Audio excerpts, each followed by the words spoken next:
Nous avons été nommés il y a quelques mois par un assureur dans le cadre d'une assurance vie dite en déshérence. Une certaine Nicole a souscrit une assurance au profit de 3 personnes, Jean-Baptiste, Nicolas et Charles Poquelin. La particularité de ce dossier, c'est que nous constatons que le nom de famille est écrit de 2 manières différentes. Cela nous interpelle immédiatement, mais nous décidons de lancer nos recherches et nous constatons assez rapidement que ce nom de famille est très peu répandu en France, quelle que soit l'orthographe utilisée. Et nous faisons impasse, nous ne trouvons personne au nom de Charles, Nicolas et Jean-Baptiste. Et cela nous interpelle au point que nous décidons d'aller chercher la famille de Nicole à proprement parler. Cette famille, elle est réduite à une seule et unique personne, un cousin au 5e degré, que nous décidons de contacter. Ce cousin répond au téléphone et nous apprend qu'il n'a pas d'informations très importantes concernant Nicole, à part le fait qu'il a entendu parler d'elle, qu'elle était originale, qu'elle vivait simplement dans un village de l'Oise, qu'elle était institutrice même, on a cette information, mais peu d'éléments. En revanche, il nous indique qu'elle avait un notaire et dans ce village, même ce bourg, nous décidons de contacter le notaire qui nous indique.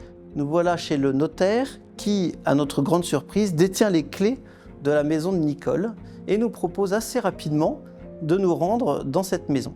Nous voilà devant cette façade en torchis, qui est une spécialité de Picardie. C'est une grange d'abord sur rue. Nous rentrons, nous découvrons une courette avec une maison en briques au milieu de cette courette et sur la gauche une petite dépendance avec une particularité. La porte de cette dépendance est rouge, mais un rouge très vif. Et nous décidons d'abord de rentrer dans la maison qui est extrêmement classique. C'est une maison abandonnée, sans détails apparents. Mais ce qui m'attire, c'est surtout d'aller visiter cette dépendance qui, à peine arrivée, m'avait attiré l'attention. Nous ouvrons donc la porte de cette dépendance et nous découvrons un endroit qui ressemble presque à une scène de théâtre. Il y a devant moi une table avec des écritoires, des cahiers d'écriture, des plumes, des encriers. Il y a une bibliothèque dans la pénombre et une petite porte sur la gauche. On pourrait presque croire que des personnages issus de la littérature allaient s'extraire de cette porte pour animer cette pièce dite sans vie, mais pour autant qu'il y avait une âme toute particulière. Nous regardons avec le notaire plus en détail cette pièce et nous constatons que cette femme semblait être passionnée de littérature, puisque nous voyons des très beaux ouvrages de La Fontaine, nous avons des très beaux ouvrages des contes de Perrault. Il semble qu'elle se soit construit un monde totalement imaginaire dans cette pièce, en dehors de sa propre maison, avec un décor absolument féerique. Après cette découverte, je décide de rappeler le cousin, à qui je raconte l'ensemble de cette découverte.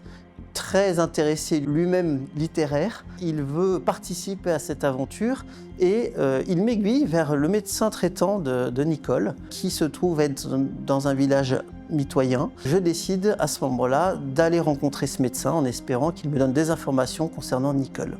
À ma grande surprise, ce médecin se livre et nous apprend que Nicole, à la fin de sa vie, célibataire, s'était inventé un mari, 3 enfants, et il semblerait même que ces 3 enfants, ils soient Jean-Baptiste Poquelin, Nicolas Boileau et Charles Perrault.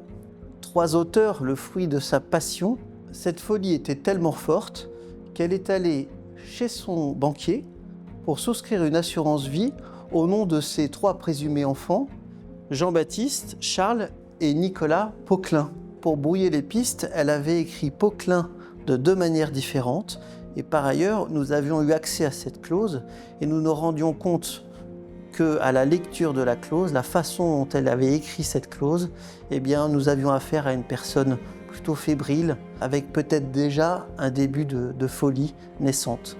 C'est bien la première fois que nous avons à rendre une conclusion auprès d'un assureur pour indiquer que des personnes nommément désignées n'existent pas, ou plutôt n'existent plus. Finalement, nous prenons la décision de rendre une généalogie classique constitué essentiellement et uniquement du fameux cousin qui nous a bien aidés dans ce dossier, et ce sera lui, en définitive, l'héritier de l'assurance vie.